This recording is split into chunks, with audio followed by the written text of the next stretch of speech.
आज आहे भोगी आणि भोगीसाठी मस्त अशी भाजी बनवली होती भोगीची.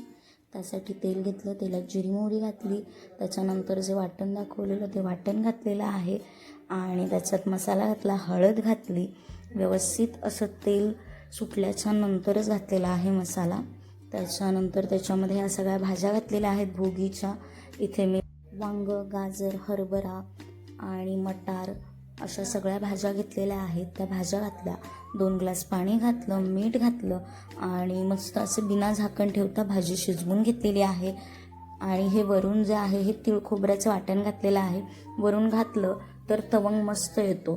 त्याच्यानंतर इथे मी तीळ घातलेले आहेत सगळ्यात शेवटी.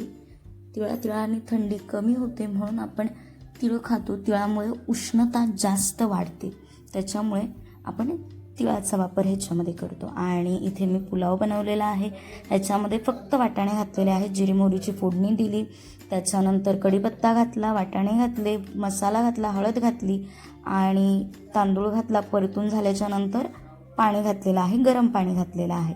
त्याच्यानंतर ह्याच्यात पण सगळ्यात शेवटी तीळ घातलेले आहेत आणि आपला भात तयार आहे मस्त चमचमीत असा. त्याच्यानंतर माझ्या मम्मीने बनवलेली आहे बाजरीची मस्त अशी भाकरी.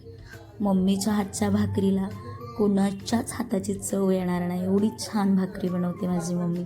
त्याच्यानंतर त्याच्यावरही तीळ टाकून घेतलेले आहेत आणि जेव्हा आपण भाकरीला पाणी लावून घेतो त्यावेळेलाही तिने तीळ लावलेले आहेत, दोन्ही बाजूनी तीळ लावलेले आहेत.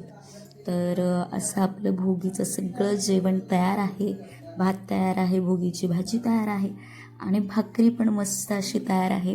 तुम्ही देखील नक्कीच बनवली असेल ना, तर कमेंट करून नक्की सांगा. आणि रेसिपी आवडली असेल तर तुम्ही पण अशीच रेसिपी ट्राय करा आणि लाईक, शेअर, सबस्क्राईब करा आणि कमेंट करून सांगा तुम्हाला रेसिपी कशी वाटली ते. आज पुरतं एवढंच, भेटूया उद्या. बाय.